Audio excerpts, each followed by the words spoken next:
Unit 2, Pharmacologic Principles. The study of pharmacological principles includes many terms and physiological processes. These terms and processes and principles are very important in order to fully study and understand pharmacology. In this unit, drug names, classifications, and terms will be identified and defined. And we will also provide basic explanations of how drugs affect and are affected by the human body. These are the objectives for this unit. Please read them carefully. And this is a continuation of the objectives. These are the reading assignments for this unit. So you have Chapter 2, Chapter 3, Chapter 53, and Chapter 55. For the overview, let's talk about drug. So what is a drug? So drug is basically any chemical that affects the physiologic process of a living organism. Now, what is pharmacology? Well, pharmacology is the study or science of drugs.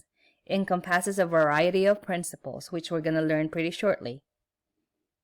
So, where do drugs come from? So, for this part, we're going to talk about the drug sources and classifications. So, sources of drugs, you can go to this website if you want to read about it. You can search where certain drugs came from. All right, let's talk about plants. So, some drugs came from plants. Examples would be your digoxin or lanoxin. It came from digitalis, which is foxglove plant. So this medication is actually used for patients with heart conditions and arrhythmias. The next medication, Taxol or paclitaxel, is a chemotherapeutic agent and it came from another plant. Now, some of you may be more familiar with the following, caffeine and nicotine. So as you know, or if you don't know, now you know these are considered drugs and they're also from plants. Number 2, some drugs also came from animals. So examples would be your hormones. So back in the day, I think now they're trying to deviate from creating insulin from animals, but back in the day, that's where they got the insulin from. Another example of an animal source hormone is your heparin. So depending on their manufacturer, sometimes it can come from animals. Another source of drugs or medications would be your minerals. Examples would be your calcium, potassium, magnesium. And lastly, sometimes they're genetically engineered or lab synthesized. An example would be your Procrit, which is a medication to help produce more red blood cell, and insulin, which is a diabetic medication. There are many different ways in classifying medications, so we can classify them based on their therapeutic classification, and we can also classify them based on their pharmacologic classification. So let's go back to therapeutic classification. So what we mean when we say therapeutic class or therapeutic classification, this is based on the therapeutic use. So what's the purpose of that medication? Some of the examples would be your antihypertensives, antiarrhythmics, and antibiotics. And as I mentioned earlier, we can also classify drugs based on pharmacological class or pharmacological classification. So what does that mean? So basically, the classification is based on the mechanism of the action of the drug. How does the drug work, or what kind of activity does it have? Some of the examples would be your ACE inhibitors, beta blockers, calcium channel blockers, direct renin inhibitor. So what would be the difference? So all those medications that I've mentioned, they're actually antihypertensive medication, so that's their therapeutic class, antihypertensives. Meanwhile, if somebody asks you for their pharmacological class, then you need to be a little bit more specific. Like what I said, so their pharmacological class would be ACE inhibitors, beta blockers, and so on. Prototype drugs. You're going to hear this a lot this semester. So what are prototype drugs? So prototype drugs are the rule for the class of drugs. They're not always the original drugs that were created for that specific classification of drugs, but they're basically a representative. They're commonly known as that kind of medication. So an example would be your lisinopril, which is a representative of your ACE inhibitors. Let's talk about names of drugs. Where do they come from? Who comes up with it? First, let's talk about a chemical name. So the chemical name of the drug, it describes the drug's chemical composition and molecular structure. It is assigned by the International Union of Pure and Applied Chemistry, or IUPAC. It's often very long, very complicated, hard to remember, and hard to spell. Next would be your generic name, or non-proprietary name. It is assigned by the U.S. Adopted Name Council, and there's one per drug. It usually describes the active ingredient or chemical present in the drug. Next would be your trade name or proprietary name. So the drug has a registered trademark. Use of the name is restricted by the drug's patent owner, usually the manufacturer, and it's assigned by the pharmaceutical company marketing the drug. So there are a lot of similarities in their name. So a lot of the times what's recommended is really using the generic name. Combination drugs. Just like what the name implies, it's basically a combination of medications. So at least two medications combined together to treat whatever specific disease or ailment. Examples of that is your spironolactone and hydrochlorothiazide combination. Another example is losartan and hydrochlorothiazide. So for the first example, the spironolactone and hydrochlorothiazide, they're both diuretics. On the second example, the losartan and hydrochlorothiazide is a combination of your ARB plus your diuretic. Some other examples would be your Genemet or Genemet XR, which is your sitagliptin and metformin or metformin extended release combination. So as you can see, these are two medications. So this medication specifically to treat diabetes. Now, we can also combine more than just two medications. So an example would be your Trijardi, which is your empagliflozin, linagliptin, and metformin. These are diabetic medications. So as you can see, there are three in this combination drug. Let's take a look at this box on the right side of your screen. So an example of the different names that a drug can have is your very common. Most people know what an ibuprofen is. Now, what's the chemical name? Very hard to pronounce. Propionic acid. And the generic name would be your ibuprofen. Trade name would be Motrin. So talking about names of drugs, so because there are drugs that have very similar spellings, similar sounding medications, there's a potential for errors. 1. Name alert. So some medications have very similar names. Second, the look-alike sound alike. So some of them, they look alike and they sound alike. So what's very important is make sure you're not confusing them. Some examples of the medications that often get some people confused are the following. So you have the drug name with the Tolman letters here. Anyway, this is what they're usually confused with. So you have alprazolam, and then it's confused with lorazepam or clonazepam. They do sound quite the same. I mean, they're from a similar classification, right? But they're not necessarily the same. You also have your amiloride and amlodipine. So these other medications are also other medications that are often confused with. So you have the chlordiazepoxide and chlorpromazine. So if you want to review this table for examples of medications that are often confused with.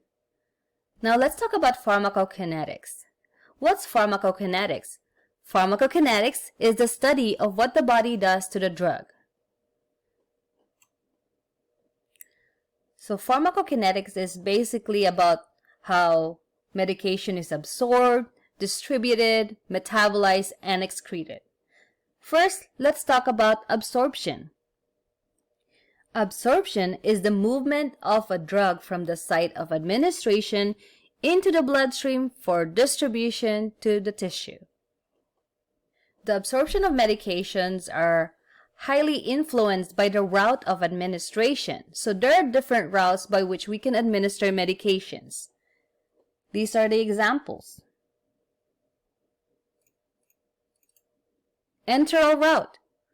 So enteral route, the drug is absorbed into the systemic circulation through the oral or gastric mucosa or the small intestine. So examples of these medications would be your oral medication, sublingual, buccal, rectal. Rectal can also be considered as topical. Another route is parenteral route. Examples of them would be your intravenous, which is the fastest delivery into the blood circulation. You have your intramuscular, subcutaneous, intradermal, intraarterial, intrathecal, intraarticular. You also have your topical route, which is via skin, including the transdermal patches, eyes, ears, nose, lungs via inhalation, rectum, and vagina. When we're talking about absorption, we need to also talk about bioavailability. So bioavailability is the extent of drug absorption. It's basically the amount of drug that's active in the system. And in relation to that, another term that you will often hear is first pass effect. What is first pass effect? It's large proportion of a drug is chemically changed into inactive metabolites by the liver. So whenever something goes through enterally, so the enteric route, it inactivates a lot of the active properties of the drug, and it's metabolized by the liver, which results in a much smaller amount being bioavailable in the body. Interactions should also be considered. So interactions are quite more common in the enteral route because a lot of the times competing meds are there in the stomach. The acid changes in the stomach can interact with the medication. Sometimes, depending on the diet, the food intake, that can also be affected, and absorption can change in the intestines, especially if there's an additional food or medication that does interact with the other drug that just has been administered. Next, let's talk about distribution. So what's distribution? Distribution is a transport of a drug by the bloodstream to its site of action. Now, binding protein to albumin. Albumin is the most common blood protein and carries the majority of protein-bound drug molecules. So a lot of the times, the distribution of medication in the system is basically highly affected by the presence of albumin.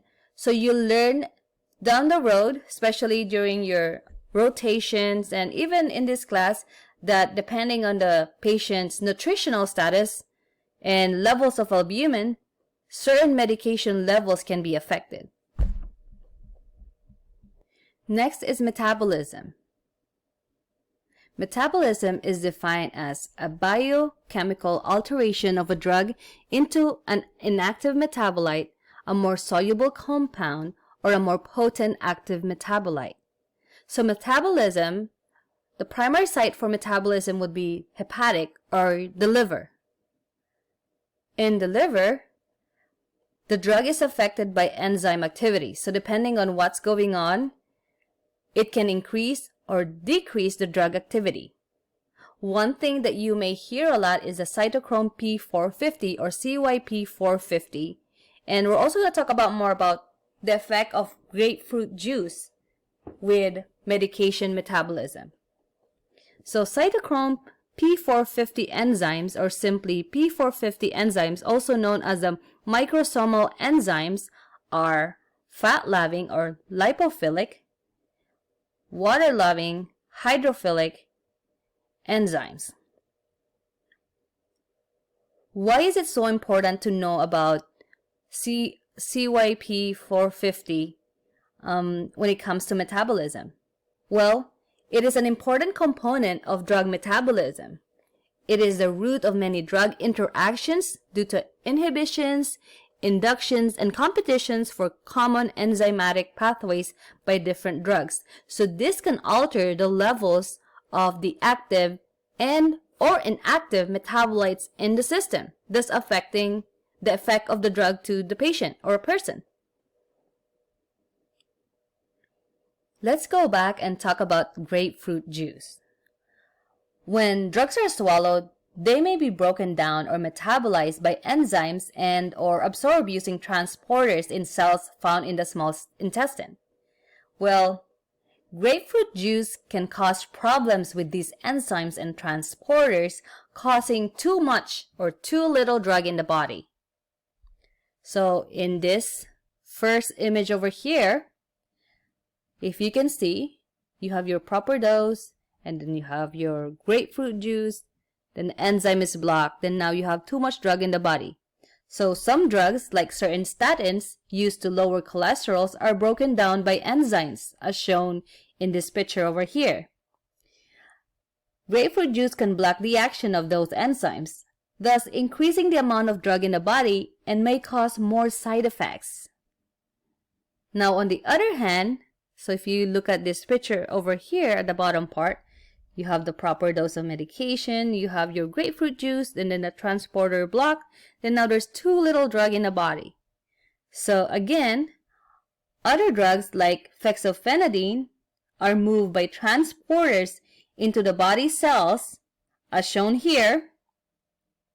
Grapefruit juice can block the action of those transporters, which decreases the amount of drug in the body and may cause the drug to not work as well or probably not work at all. So definitely take in consideration grapefruit juice. So that would probably be a question that you would want to ask your patients, especially let's say if they're on statins. Next, let's talk about excretion. What's excretion? It's the elimination of drugs from the body. So the primary site for excretion is renal or your kidneys. So primary site for metabolism is what? The liver. The primary site for excretion is your kidneys. So it is the primary organ responsible for excretion. Now, it doesn't mean that there's no other ways of excreting the drugs, but again, the renal is a primary, but you can also have biliary excretion and you also have bowel excretion. Now, the rate of excretion affects the serum drug concentration of medications, and thus, as a result, it also affects the duration of action of the medication.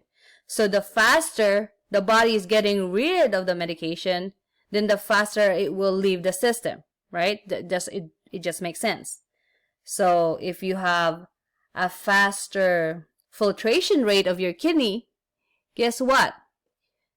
The serum drug concentration will go down faster, thus the duration of action will actually shorten. Now, if you have somebody whose kidney functions aren't great, what can happen is there can be a buildup of the serum drug concentration because the kidneys aren't getting rid of the medication as quickly. So now the duration of the action gets prolonged. So those are things that you need to consider with patients. Now let's talk about dosing and response. So onset, peak, and duration. Onset is the time required for the drug to elicit therapeutic response. So it's basically how long does the medication takes to take response. So how long until you start feeling the effect? So that's the onset. Peak is the time required for a drug to reach its maximum therapeutic response in the body. And duration is the length of time that the drug concentration is sufficient to elicit a therapeutic response. So how long does it stay in the system, or does it have an effect to the body? So the length of time until the onset and peak of action and the duration of action play an important part in determining the peak level or highest blood level and trough level, lowest blood level of a drug. If the peak blood level is too high, then drug toxicity can happen. So peak and trough drug levels, they're actually quite important, especially with certain antibiotics such as vancomycin. So again, you have to pay attention to the peak level or trough level of medications. So what are they? Peak level is the highest blood level of a drug. Trough level is the lowest blood level of a drug. So toxicity can happen if the peak blood level of the drug is too high. So that's when we need therapeutic drug monitoring. So with certain medications, depending on what it is, we need to monitor and check the peak and trough levels at certain times in order to prevent toxicity. Let's use this as an example. So let's say vancomycin. This is when the patient takes the medication. This is how it's scheduled, right? So when the patient takes the medication here, right, it starts going up in the system, and the peak is the highest part. So when the drug level is at its highest, the highest it can achieve. So, and as it goes down here, the lowest right before it goes back up again would be your trough. And as you can see, this is when it's scheduled to be administered again. So these levels are the things that you want to keep an eye on when it comes to administration, right? Because if your peak level, let's say here on this one, this is all the way higher, it's at a very high rate or level. So your peak is here. Guess what? When it goes down, it may not go down that low. So if you take the medication again, or your patient takes the medication again, it adds to it. So it's going to continue to climb up. And what's going to happen? Well, there's a tendency that the patient may experience some adverse side effects due to the toxicity of the medication. You may start seeing symptoms of overdose. So definitely pay attention to this, especially with your vancomycin. Another term that you're going to be hearing about is half-life. Half-life is the time required for half or 50% of a given drug to be removed from the body. So it measures the rate at which the drug is eliminated from the body. After approximately 5 half-lives, most drugs are considered to be effectively removed from the body. So to clarify half-life, because that can be a confusing terminology for a lot of people who haven't heard about it, is that let's say a medication's half-life is 30 minutes. It doesn't mean that in an hour, 100% of the medication is gone. So that's not what half-life means. It just means that just half of the amount of medication is removed from the body. But it doesn't necessarily mean that you double that and that means that 100% of the medication is gone.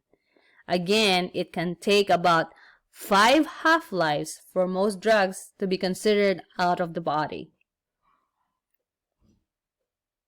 Now, so since we're talking about half-lives, let's go on and talk about dosing and response. So what's a loading dose? So loading dose, sometimes you can hear it as a bolus dose, is the larger first dose to reach therapeutic range quicker.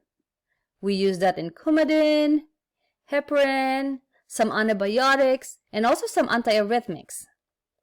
Now, you also have a maintenance dose. Maintenance, as the name implies, maintenance therapy, it's given usually daily or as scheduled to maintain a therapeutic level. So you're just maintaining.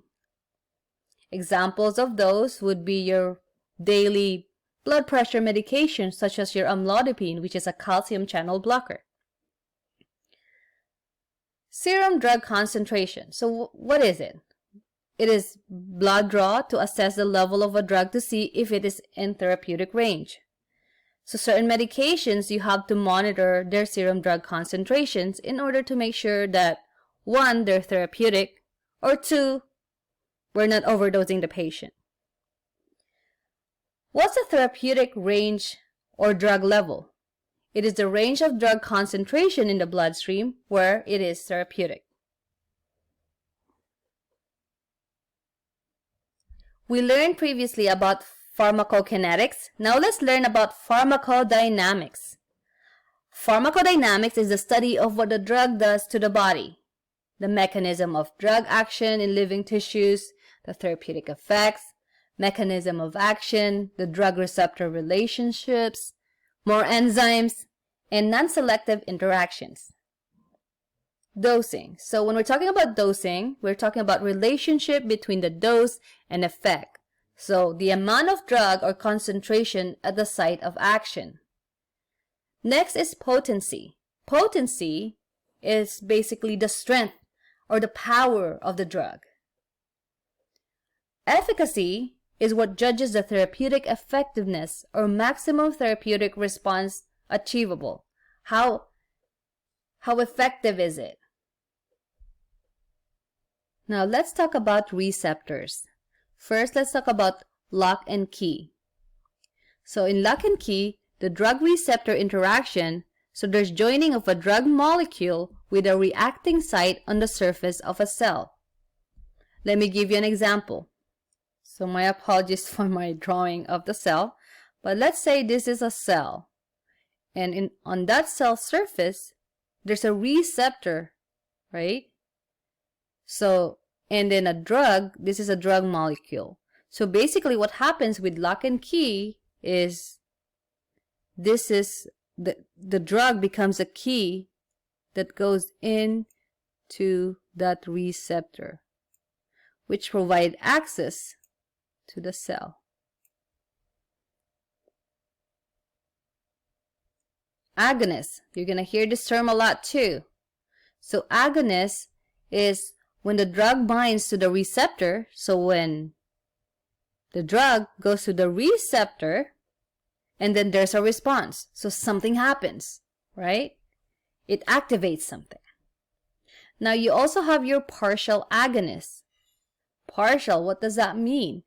Well, same thing happens, right? Initially, the drug binds to the receptor. But what happens is it has a response, but it's diminished. So the response is not as much as what it does with the agonist. On the other hand, you also have antagonists. What does that mean, right? From antagonist. What do you think about when you hear the word antagonist?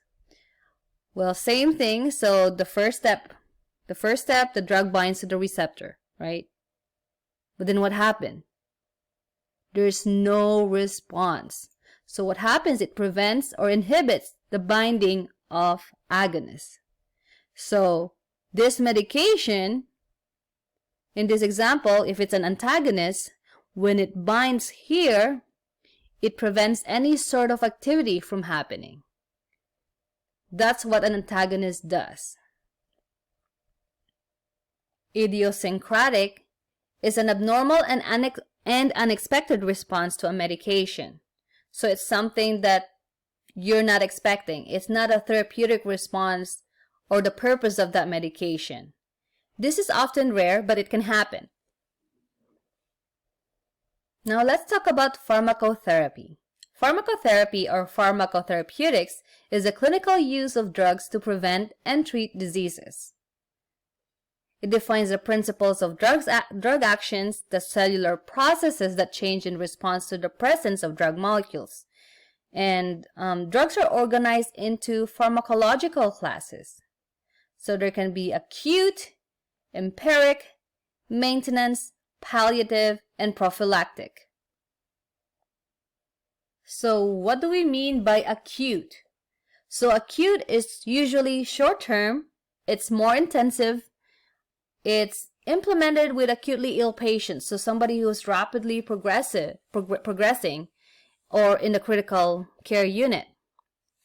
It's needed to sustain life, examples of which would be your pressors or vasopressors, your volume expanders on a shock patient, some intensive chemotherapy for someone newly diagnosed with cancer.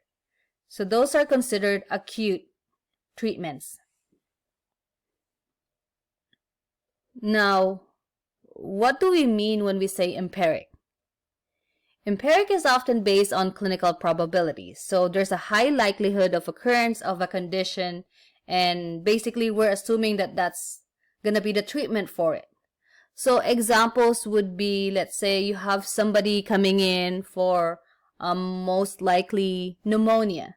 You haven't done the cultures yet, so you don't know what specific organism is causing the infection, but empirically, a doctor or nurse practitioner or whoever, the provider, can prescribe an antibiotic empirically with the assumption that that treatment is most likely effective for whatever organism that are commonly causing pneumonia. Another example would be empirically treating a UTI or urinary tract infection. So without waiting for the results of culture, the doctor, the provider can start the patient on an antibiotic empirically. Now let's talk about prophylactic first, prophylaxis or prophylactic. We'll go back to maintenance and palliative later. So let's talk about prophylactic in comparison to empiric, because some people get confused and they use empiric instead of prophylactic or vice versa. So what is prophylactic? So prophylactic is basically preventative. So prophylactic prevents illness or other undesirable outcomes during a planned event. An example would be when we administer antibiotics prior to surgery. Another form of prophylaxis would be vaccines, right? We prevent illnesses through vaccines. Another common prophylaxis is, let's say, a patient who usually develops yeast infection after antibiotic treatment.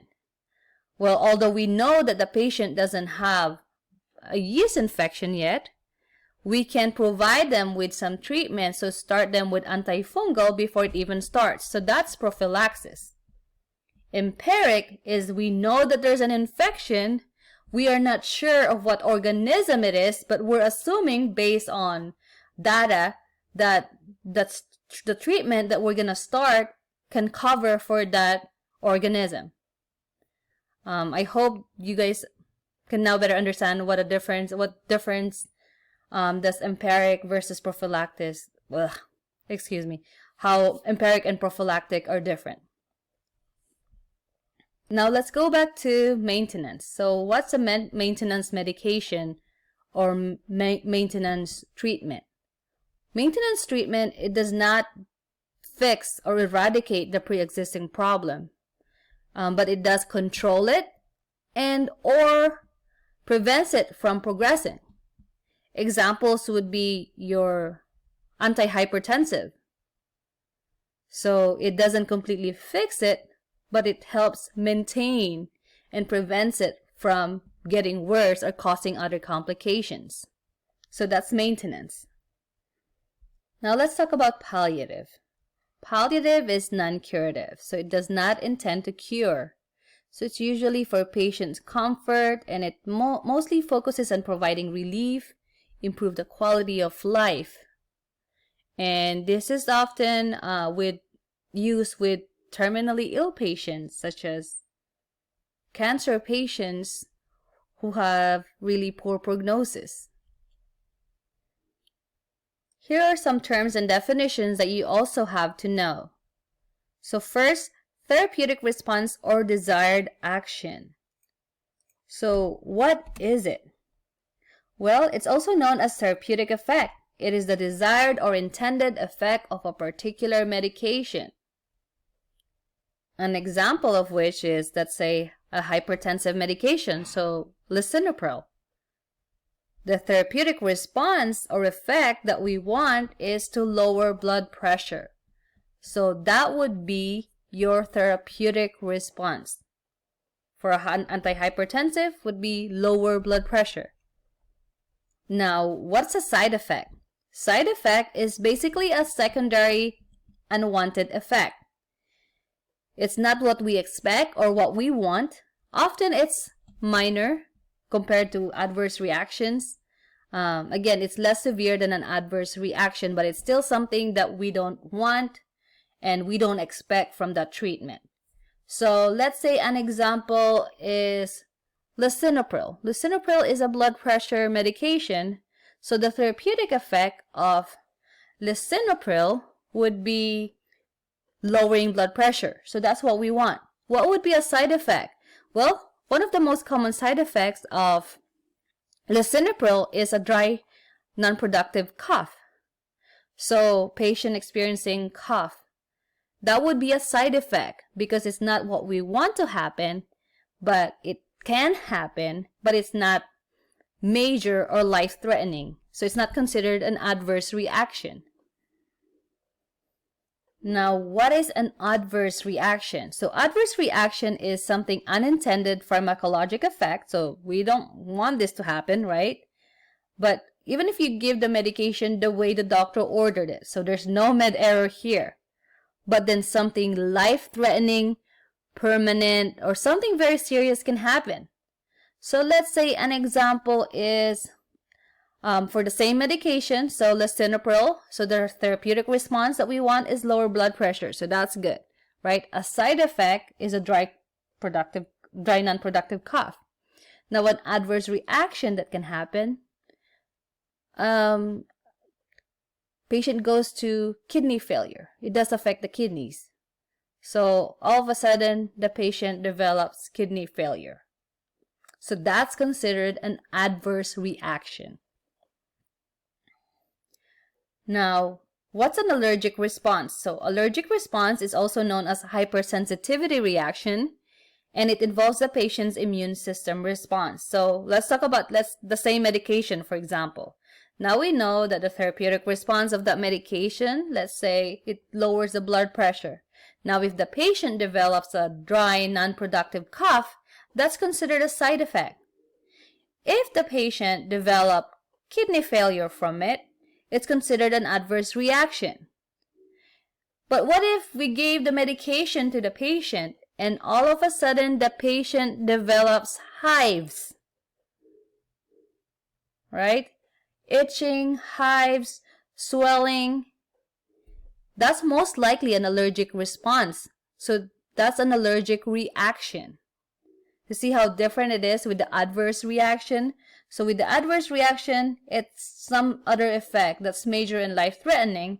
Meanwhile, the allergic response is mainly because of the immune system. So in this case, it's most likely due to the histamine response of the patient.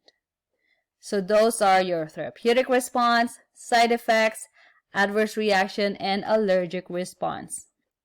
These are additional terms and definitions that you guys need to understand and remember. So one would be tolerance. What's tolerance? Tolerance is decreasing response to repeated drug doses.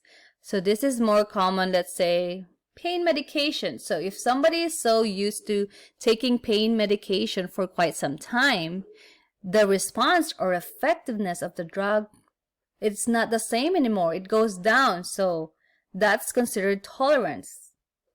Now, what's dependence? Dependence is the physiologic or psychological need for a drug. So there's different kinds of dependence, right? So one is your physical dependence. So physiological need for a drug to avoid physical withdrawal symptoms. An example would be, let's say a patient was put on pain medication for a few days. And when the patient tried to stop the medication, they have withdrawal symptoms, right? And so they put themselves back and start taking the medication again to prevent that withdrawal from happening. Now, this patient is not addicted or psychologically dependent to it. It's more like his or her body is just having withdrawal effects of that medication. So to prevent that from happening, they take the medication again. So that's really different from psychological dependence. So which is also known as addiction. And it's basically an obsessive desire for euphoric effects of a drug. So let's say same patient. What if the patient is not having withdrawal symptoms, but the patient just likes how it feels when they take that medication, right? It makes them feel good, makes them feel so relaxed. And they just want to feel that euphoria every time they take that drug. Then that's considered psychological dependence or addiction. So those two are different, although some people can get confused and use them interchangeably. But there's definitely a difference between physical dependence and psychological dependence, because a lot of the times patients with physical dependence just need a little bit more assistance and maybe need to taper slower when it comes to in order to avoid withdrawal. But the psychological dependence, it does require a little bit more of effort, more intensive and extensive treatment in order to help them get off their psychological dependence. Let's talk about drug interactions. Additive, synergistic, and incompatibility. So additive or additive effects, drug interactions in which they affect combination of two or more drugs with similar actions. So wherein it's equivalent to the sum of the individual effect of basically a similar or same medication by itself. Synergistic, on the other hand, or synergistic effects, drug interactions in which the effect of a combination of two or more drugs with similar actions is greater than the sum of individual effects of the same drugs given alone. So when it comes to additive, basically, to summarize that, two drugs combined has the same effect as this one drug. So it has the same effect. But when it comes to the synergistic, we combine two drugs and then the effect of that combination drug is more than the drug by itself. Incompatibility, so that's the characteristic that causes two parenteral drugs or solutions to undergo a reaction when mixed or given together that results in the chemical deterioration of at least one of the drugs. So basically, when drugs are combined, so this is more common with IV medications, when drugs are combined, they have a reaction, and all of a sudden, the effectiveness of either or both is no longer the same, and usually it becomes ineffective.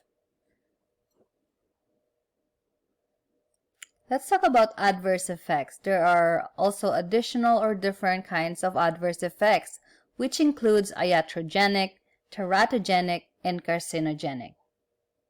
So what does iatrogenic mean? So iatrogenic is basically an unintentional adverse effect that's caused by the actions of a prescriber or other healthcare professional or by a specific treatment. So something basically that's caused by us or the treatment itself. That's iatrogenic. Teratogenic, on the other hand, is basically adverse effects that can interfere with normal prenatal development and cause one or more developmental abnormalities in the fetus. An example would be our very first example that we talked about previously, that like the thalidomide tragedy. Carcinogenic, these are adverse effects that leads or causes cancer. An example of a carcinogenic medication would be your hormones. An example would be your estrogen. So that can have a potential to cause some cancers in women. So in summary, thorough understanding of pharmacologic principles is essential for safe, quality nursing practice. Application of principles enables the nurse to provide safe and effective drug therapy. Let's talk about nutritional considerations. What are nutrients? So nutrients are dietary products that undergo chemical changes when ingested and metabolized. It causes the tissue to be enhanced and energy liberated. It is required for cell growth and division, enzyme activity, protein, carbohydrate, fat synthesis, muscle contraction, secretion of hormones, wound repair, immune competence, gut integrity, numerous cellular function. Basically, it is essential to live. Okay. What are nutritional supplements? So nutritional supplements are dietary products used to provide nutritional support. It can be given in a variety of ways and routes. Vary in the amounts and complexity of carbohydrates, protein, and fat content. They can also have electrolytes, vitamins, minerals, and osmolality can also be different depending on what we're giving. Enteral nutrition. So enteral nutrition is basically the provision of food or nutrients through the GI tract. So methods and routes, so most common and really what we want ideally is the oral consumption and is the most common and least invasive. So that's the ideal, oral route. Now feeding tubes through various routes can be used for enteral nutrition. Although sometimes it's really hard to imagine that's still enteral, it is still because it's a way of introducing nutrition through the GI tract. It's just a little bit more direct if you have a feeding tube. Now, food and or drug interactions when it comes to enteral nutrition. So, various nutrients can interact with drugs to produce significant food-drug interactions. An example would have been just like the grapefruit juice, right? So, enteral nutrition can delay the absorption of some medications. So, an example would be your phenytoin, which is a medication that's usually used for seizure. Now, enteral nutrition may inactivate some medications. So, examples would be your tetracycline and nutrient formulations that contain calcium. So, a lot of the times with this medication, there are instructions wherein you can't basically take it with food or calcium-containing food. You also have corticosteroids or vitamins A and D, and so it increases the absorption rate, resulting in increased therapeutic effects.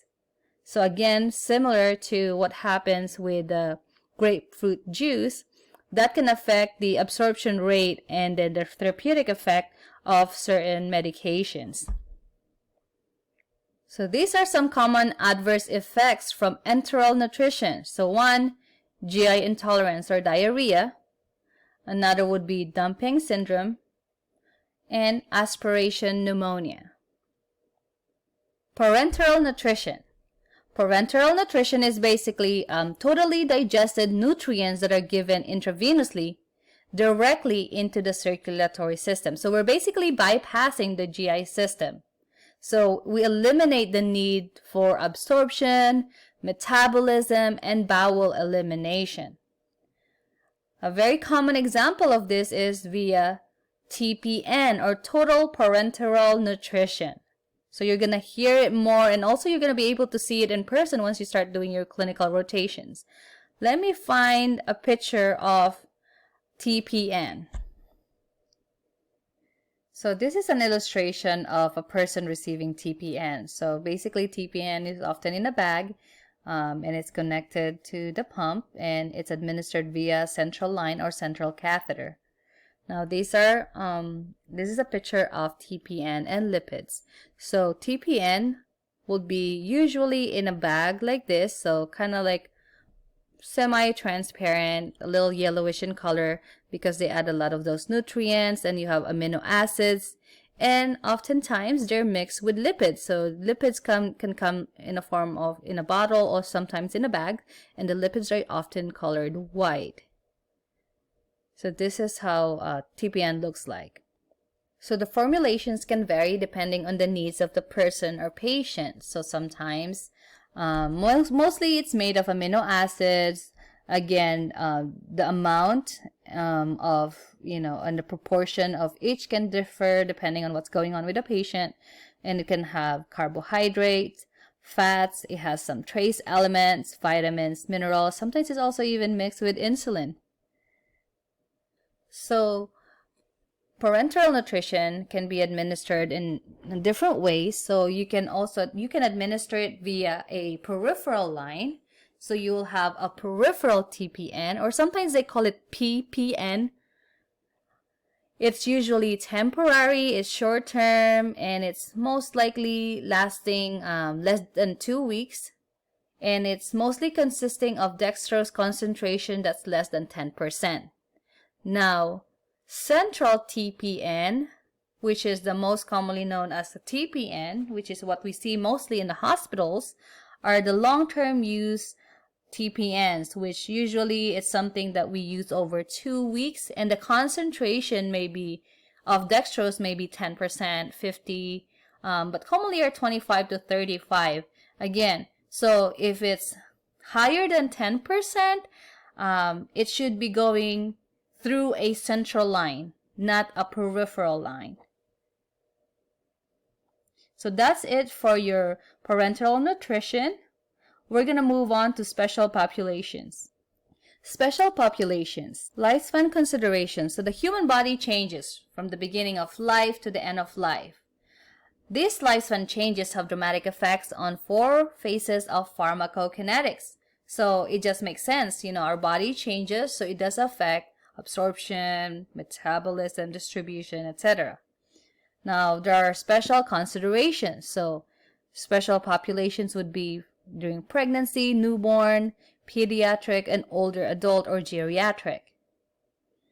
So drug therapy during pregnancy. So we have to be very careful when administering medications to pregnant women.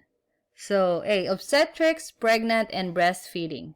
So drugs cross the placenta by diffusion.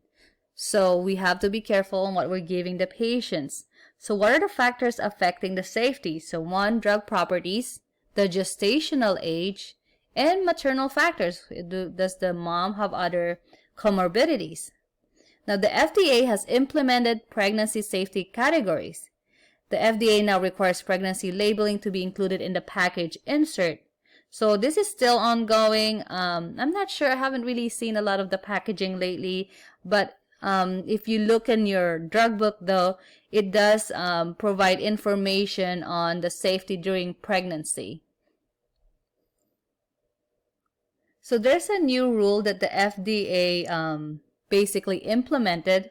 So there are going to be, in this new rule, there's 3 subsections in the prescribing information. So you're also able to see this in your drug handbook. So pregnancy, lactation, and female and male of reproductive potential. So what it does is it will give information on the effect of the drug during pregnancy. What will be the effect of the drug during lactation? Does it cross and does it go and mix with breast milk?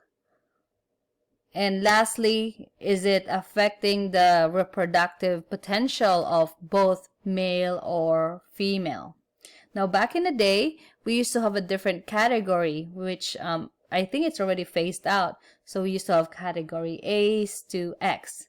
So depending on what's going on, what kind of drug, what's the effect, it will have a designated letter to classify their safety when it comes to pregnancy and breastfeeding and etc. But again, this is already phased out. Now we have the new rule classifications, which is pregnancy, lactation, and reproductive potential.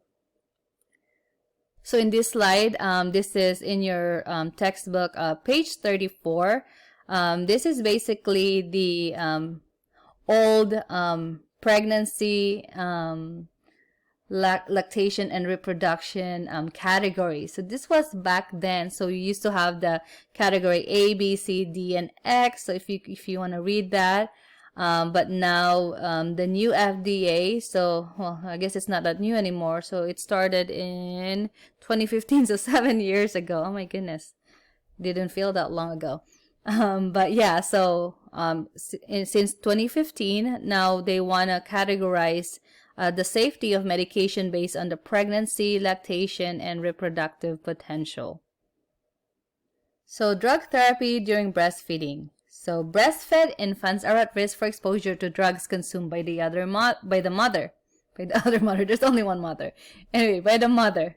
Drug levels in breast milk are usually lower than those in the maternal circulation, but still, given that a baby is quite small and then their organs don't function the same way, the effect may be a little bit more for an infant, and it may be contraindicated for them.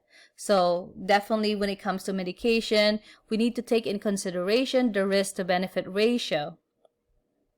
So an example would be when I used to work as a nurse practitioner, I had a patient who came in who was concerned because, and she did look, she had a rash, and we were concerned about possibly having Lyme's disease from a tick bite. And so anyhow, we were considering the treatments, and I asked her different questions, and basically based from her history, it says that she had a baby, right? So baby is small, and she is breastfeeding. So before I even started any treatment, I also asked her, if there was any possibility that she could stop breastfeeding. But I think for her, she wanted to make sure that she breastfed for a little longer. So what we did is really just wait for, to see if she develops any symptoms. And we decided to just postpone the treatment and really just monitor it. But I also discussed with her, the risks versus benefits from not starting any medication. But I did explain to her that a lot of the medication, although there's, some of the medications are safe to take when breastfeeding, there's still risk involved. And so she did not want to take that risk, which I agree with her. So anyhow, we just observed her symptoms. I figured she was fine. She never really came back for a follow-up. But those are the things that you want to consider when it comes to medication. So that's why it's very important to ask the patient's history, not only about themselves, but, again, we want to know also, if they're, for women, are they breastfeeding, are they pregnant, etc. So in addition to that, another thing that we want to consider is that the patients with comorbidities. So when the patients are prescribed a new medication, or when we're administering medications, we want to know their history. Do they have any chronic illnesses or other illnesses that we need to know of? And the more thorough your history, the better it would be. So an example, why do we want to know that? Because certain medications can actually make those conditions worse, or sometimes the other way around. Those conditions can actually cause the medications to be toxic for the patient. Just like our example from a couple of slides ago regarding a patient, let's say with kidney problems. So if you know that a medication is excreted through the kidneys, and it can affect your kidney function, then you want to know that, and you want to make sure you avoid those medications that can actually make the condition worse. Or on the other way around, right, such as the vancomycin that we talked about earlier, which is an antibiotic. So if you know that somebody has decreased kidney function and slow filtration rate, then you want to make sure that you're very careful with checking your peaks and troughs for that specific medication, because then that patient can easily accumulate those drug levels, and before we know it, it may be at a very toxic level. And lastly, another example would be like a antidepressant medication, which is known as duloxetine or Cymbalta. So that medication, although not a lot of people will know, is that it can cause an increase in blood pressure. So if you already know that somebody has hypertension, that may not be the best medication for the patient, right? So sometimes, if you notice an increase in blood pressure and they tell you, oh yeah, I started taking this medication, it will make more sense. So again, take in consideration patients' comorbidities. How about newborns and children? So neonatal and pediatric considerations when it comes to pharmacokinetics. So when it comes to absorption, right, babies and children have their gastric pH is less acidic until they reach age 1 to 2 years of age, and then their gastric emptying is low. And then also their intramuscular absorption is faster and irregular. So those are the things we want to consider. How about the distribution? So there's greater total body water means lower fat content. What if something is absorbed better when it comes in fat, right? So that can be affected too. There's also decreased level of protein binding and immature blood-brain barrier. So more drugs can enter the brain while compared to an adult. Some medications may not even enter the brain at all. So those are the things that we want to consider. So metabolism. So as we know, when it comes to infants or neonates, their livers are more immature, so they do not produce enough microsomal enzymes. So they will metabolize medications differently. Now, older children may have an increased metabolism requiring higher doses than infants, and which makes sense. So same thing with excretion. So the kidneys more immature, so it does affect the filtration rate and the tubular secretion of the kidneys. There's also decreased perfusion rate of the kidneys, which may reduce the excretion of certain drugs. So for certain, depending on their age, for little children, it may take longer for them to get rid of the drug. So toxicity is a concern. And because of their anatomy and how their system work, there are things affecting pediatric drug dosages. So it's not the same. That's why we don't dose the adults similar or the same way as we would dose the children and vice versa. So again, their skin is thin and permeable. Their stomach lack acid to kill the bacteria. The lungs are weaker. Body temperatures are less and they're not as regulated, so they can get dehydrated quite easily. Again, their livers and kidneys are quite immature, so it can affect the drug metabolism and excretion. So that's why we have to be very careful when it comes to administering medications in general, right? Including adults, but more so with children, because they can be quite sensitive and they can deteriorate quite quickly. So pediatric dosing. So how do we dose patients? So a lot of the time, these are the different methods. So we use the body surface area method. So uses the West nomogram. Again, always use weight in kilograms, not pounds. And remember the rounding rule that we had. Don't ever round when it comes to pediatrics to the nearest whole number, because that's a lot. That makes a huge difference. And always use centimeters, not inches. And then the body weight dosage calculation we use, depending on what drug, but often use milligrams per kilograms. And then we use injectables as well for our geriatric or older adult population. So what are the concerns? So we have polypharmacy. So what is polypharmacy? It's basically this most or a lot of our geriatric or older adult patients are taking more than 5 medications. So they have a ton of medications, and sometimes that can be quite dangerous because they don't realize that sometimes they're taking the same medications, and each medication can potentiate the effect of the other. So we need to be very careful when it comes to polypharmacy.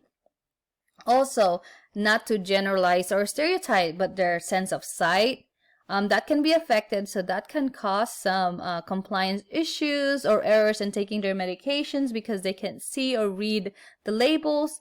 And also memory. They can be a little bit more forgetful. Now, it doesn't mean that all geriatric patients are forgetful, but it can be quite common, right? So maybe that's why the medication has no effect. Maybe they're forgetting to take their medication, or they're forgetting the instructions that you've given them. And lastly, they have physiological changes that affect their pharmacokinetics. That's why we need to consider the following things when it comes to older adults or geriatrics. So we need to make sure that, we think about, the decline in their organ functions. So their kidneys will not filtrate the same way as they used to back when they were in their 20s, 30s, 40s, right? That tends to get slower as they age. So drug therapy in older adults is most likely to result in adverse effects and toxicity for that very reason, right? Absorption also changes. So you have your gastric pH becoming less acidic. Again, it's kind of like reverting back to being little babies, right? They're losing their function. So remember, even with kids, they had similar absorption. Gastric emptying is slowed, right? Movement through GI tract slowed because of the decreased muscle tone and activity. Blood flow to the GI tract is reduced. And then the absorptive surface of the GI tract is also reduced. So that will affect your absorption. So how about their distribution? So opposite to the children, older adults or geriatric patients will have lower total body water percentages. But very similar to the kids, they have increased, well, actually opposite as well, increased fat content. So there's more fat in their body.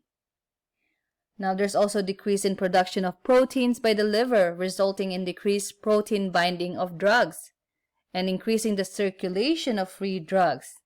Again, that can lead to toxicity.